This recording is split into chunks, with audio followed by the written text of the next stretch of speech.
See if that outside line works for Tomac. It does. He just carries so much more speed.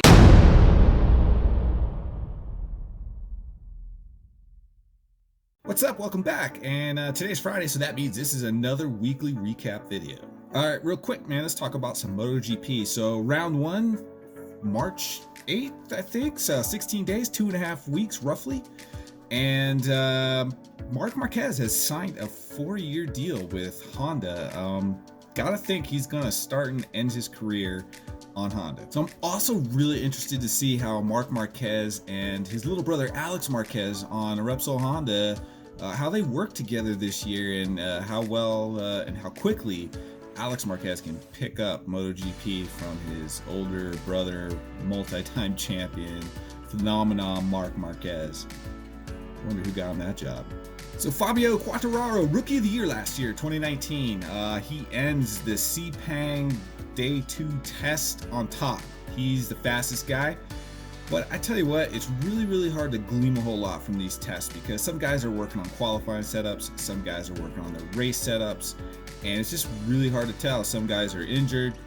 You just don't know. You know what? You really don't know. Has Yamaha really improved the top speed of the Yamaha, which was just pathetic last year at some of the tracks? And then again, to me it looked like Marc Marquez was working on a race setup. He had a goal of completing 45 laps, qualifying tires versus race tires, trying to throw down heaters versus managing a race.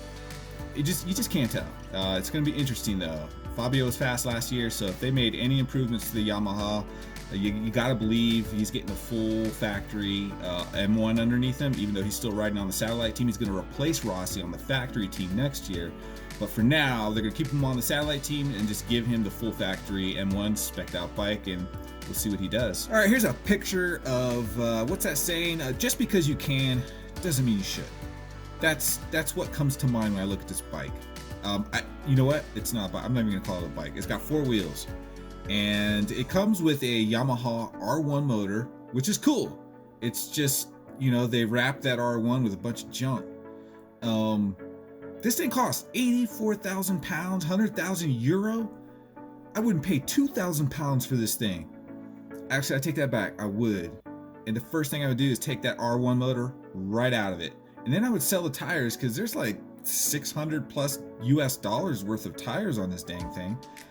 And then like any of the really cool accessories like the levers and the triple clamps, anything I could scrap off of this thing, I would sell it, make my money back, and then I'd end up with an R1 motor that then I would like take that R1 motor and actually wrap it with something cool, like, I don't know, an R1 chassis. On to Supercross. So last weekend was Tampa, Florida, round 7. I think it's a 17 round series. So tomorrow night is round 8. And we're getting close to the halfway point, so that's really, really cool. Tomac takes the points lead at Tampa round 8, but let's rewind. We'll get to that in a second. Let's rewind to 3 weeks ago at Oakland, and Tomac was on fire. Great starts in his heat, great starts in the main event, smokes everybody, and then in classic Eli Tomac inconsistent fashion, the following round at San Diego 2 weeks ago, horrible starts, but his speed was there and he rode really good. He just had to do it from the back of the pack, and then he got caught up in this little back and forth battle with Justin Barcia, bam, and ends up 4th place. Not bad. Would have been really, really sweet if he could have got on the podium. And then last week, Tampa nails the starts all night long, is looking super good, patient and fast all the way to the checkered flags. Nobody can touch this guy right now. So the next big hurdle for Tomac in this championship is tomorrow night will be the first race of the season this year where he's got the points lead. So he'll have the red background on his number plate, and I'm telling you, it's a tremendous pressure, and he has crumbled in the past when he's gotten the championship lead, the points lead in the series. So this race tomorrow night is going to be a big one, and we'll see. I think that if he comes out of tomorrow night either winning the race, obviously that would be the best case scenario, because that's just going to send a shot across the competition's bow that, dude, I'm here. I'm going to be consistent this year. I'm not going to crumble under the pressure, because that's what everybody's thinking. They've looked at Tomac in the years past where he's been the fastest dude. but then you know, he chokes. He's got a history of choking. It's just what it is. So tomorrow night, everybody's going to be watching to see if he chokes with that red plate. If he doesn't, it's probably going to be game over for everybody else, because if he gets through tomorrow night successfully, he's gonna have the confidence I think he needs to stay consistent for the rest of the Supercross series.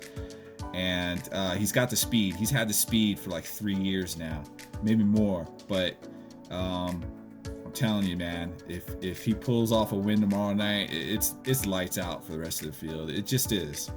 So tomorrow night around 6 p.m. Mountain Standard Time, I'm planning on live streaming Mr. Inconsistent himself. So if you've got nothing else going on, man, please feel free to jump in. I don't want to talk about it too much because the Tubes is really smart and they do listen to the audio. I actually live streamed last Saturday night and I got shut down because of the audio. So there probably won't be any audio, but if you want me to, leave a comment down below and I'll try and commentate some of the highlights of what's going on while we're live streaming, and I hope to see you guys there.